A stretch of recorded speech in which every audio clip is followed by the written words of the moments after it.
The name Peter Mandelson once carried immense weight in British politics. He was not just another politician. He was a strategist, a kingmaker, and one of the architects of New Labour alongside Tony Blair and Gordon Brown. Mandelson was known as the Prince of Spin, a man who understood media, image, and power in a way that few others could. But today, his reputation is clouded by shadows. The very same brilliance that made him indispensable to the Labour Party has been overshadowed by scandal, secrecy, and above all, his controversial ties to Jeffrey Epstein. Peter Mandelson's fall is not just the story of one man losing power. It is a cautionary tale of how ambition, questionable associations, and silence at the wrong time can undo decades of influence. To understand why his name is now tied to disgrace, one must first look at the rise that seemed unstoppable. Mandelson's early career is proof of how quickly he grasped the levers of influence. Born in 1953, he came from a politically connected family. His grandfather was Herbert Morrison, a Labour Party grandee and deputy prime minister under Clement Attlee. Politics was in his blood, but Mandelson was not a traditional politician. Instead of fiery speeches or union roots, he brought a sharp understanding of media manipulation. He became Labour's director of communications in the 1980s, where he modernized the party's image. His fingerprints were all over the rebranding that would eventually deliver Labour its landslide victory in 1997. By the time Tony Blair became prime minister, Mandelson was already being described as indispensable. He served in key cabinet roles, and even after resignations over scandals, he always seemed to return to power. His closeness to Blair earned him the nickname, the Prince of Darkness, a title that reflected both his mastery of strategy and the aura of secrecy around him. For years, he was untouchable. But untouchable men often take dangerous risks. Now, here is where the story takes a darker turn. While Mandelson built power in Westminster, another figure was weaving his web across the Atlantic: Jeffrey Epstein. Epstein's name is now synonymous with exploitation, corruption, and manipulation at the highest levels of society. But before his crimes were fully exposed, Epstein managed to attract some of the world's most powerful men. Mandelson, like many others, found himself in Epstein's orbit, and this is where everything began to unravel. There are reports and photographs placing Mandelson in Epstein's company on more than one occasion. He was said to have been in contact with Epstein through social and financial circles that linked politics, business, and wealth. One of the most striking claims is that Mandelson was present at Epstein's notorious residences, both in the United States and in Europe. For a man of Mandelson's intelligence, it raises an obvious question: how could he not have known what Epstein was involved in? But let us pause here for a moment. Think about it. In politics, perception is often as damaging as reality.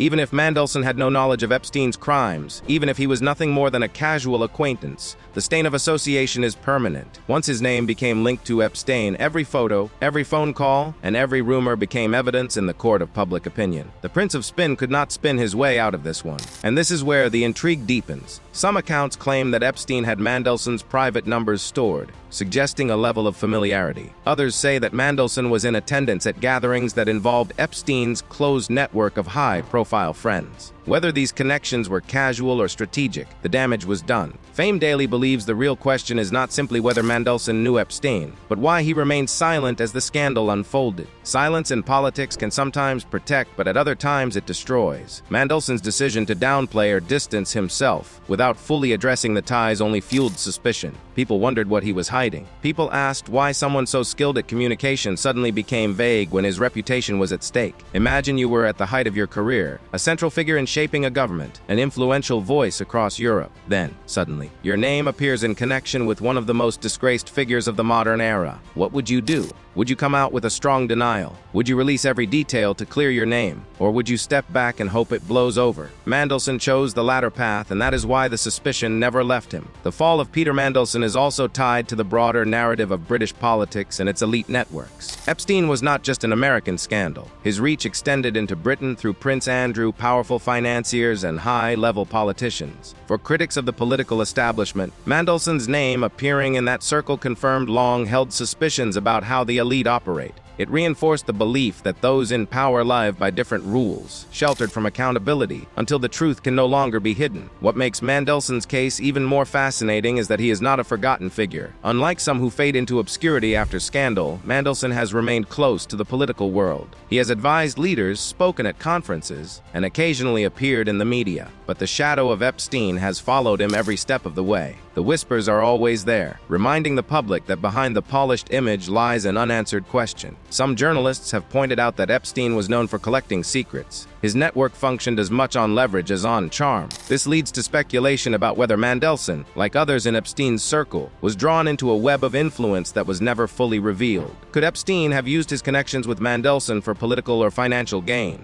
Was Mandelson simply another name on a long list, or was he more deeply involved than he has admitted? These are the questions that will forever cling to his legacy. When we speak about the fall of Mandelson, we are not describing a sudden collapse. His decline has been more subtle, more drawn out. He was not toppled by a single headline, but by a steady erosion of trust. Each time his name resurfaces in connection to Epstein, the damage deepens. For a man whose entire career was built on controlling narratives, losing control of his own story is the ultimate downfall. And here is the bitter truth: politics forgives many things: scandal, corruption, even incompetence. But the one thing it rarely forgives is association with the unforgivable. Epstein's crimes are so grave that anyone linked to him carries a permanent stain. Mandelson is no exception. Let us not forget that Mandelson once dreamed of being at the heart of European power. He served as a European commissioner and imagined himself shaping the future of the continent. But with the Epstein connection, those ambitions crumbled. Invitations faded, influence waned, and his role shifted from insider to outsider. That is the true measure of his fall. Still, the story does not end with Mandelson himself. His downfall reveals something larger about power and morality. It shows how the desire to be close to influence can blind people to the dangers of association. It shows how networks of wealth and politics often protect themselves at the expense of truth. And it shows how, in the end, truth has a way of breaking through, even when men like Mandelson try to bury it. So where does this leave Peter Mandelson today? He remains a figure who commands curiosity but not trust. He still speaks, but his words no longer carry the same authority. He still advises, but his influence is limited. And whenever his name appears, it is almost always in the shadow of Epstein. That is a fall far greater than any resignation or lost election. It is the slow erasure of credibility, the steady collapse of a reputation once built on brilliance. For viewers of Fame Daily, this story is not just about Mandelson or Epstein.